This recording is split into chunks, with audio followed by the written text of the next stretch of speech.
The Events tab.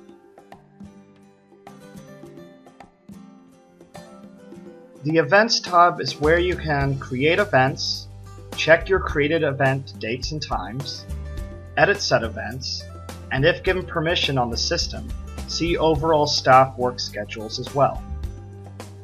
Once you click on the Events tab, you will see your current date schedule if you indeed have any events on that date. Running along the left side of the day view are the times of the day.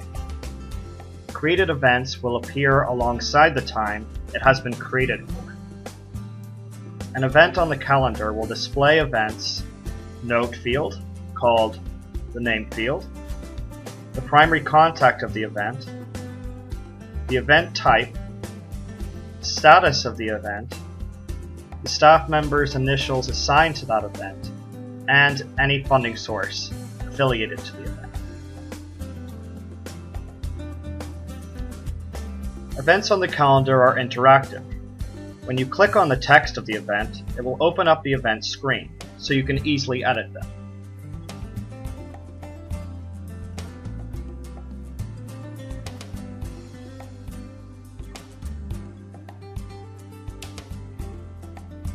If you make changes, make sure to refresh the screen to view the changes made by clicking the refresh button or F5 on your keyboard.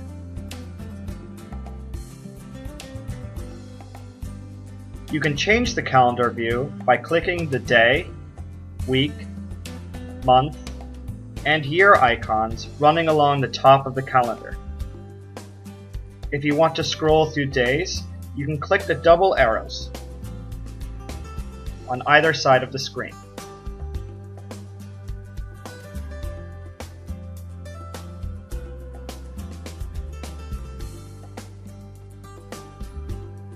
If you want to see other days where you have events, look to the mini calendar to the top left of the screen.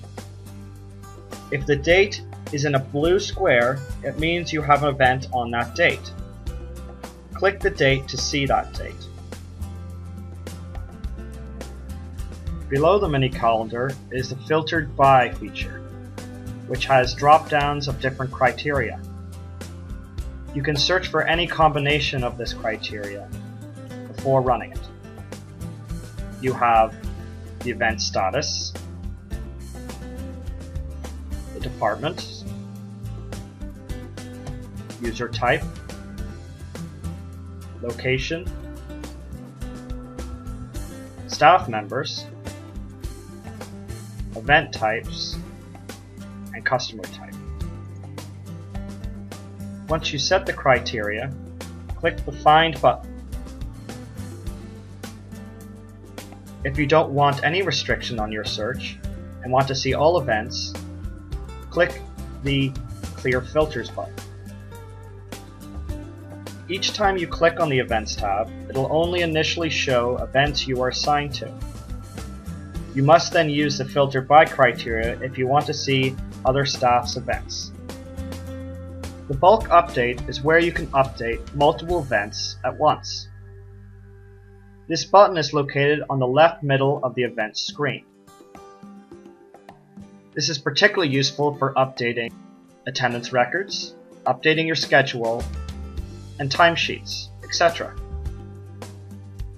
When you click the button, you need to search for what events you wish to update. You're able to search by a date range, event type,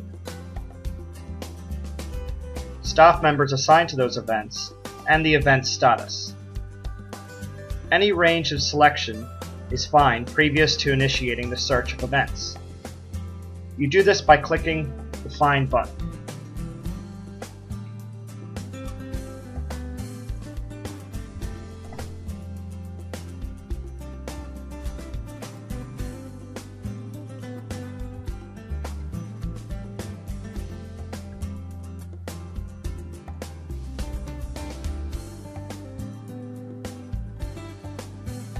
Depending on the results, events will stack one on top of another, and is sorted date-wise ascendingly.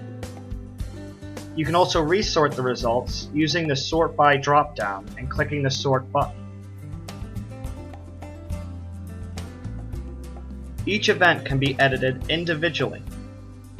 These editable fields are the date field, the start and end time, the name field, the drive time, miles driven field, the status drop-down, open and closed field, access, and the staff field. You will also see what the event type is and who is the primary contact affiliated to that event. Both of the text are interactive.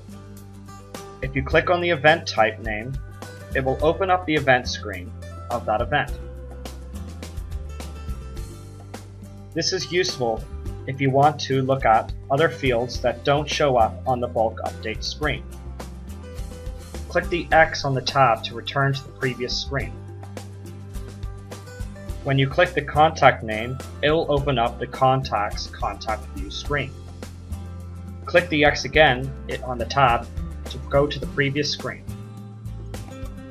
However, the most powerful aspect of the bulk update is updating multiple events at once.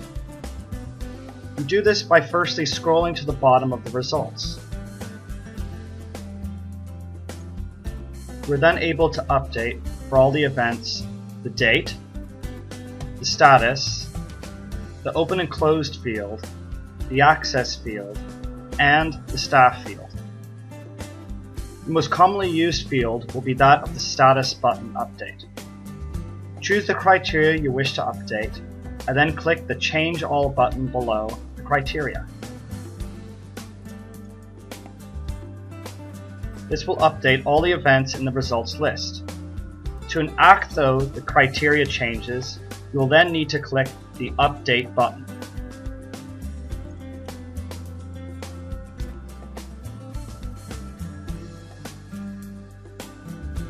Once done, click the Events tab to go back to the Events tab area. This is all for the Events tab video.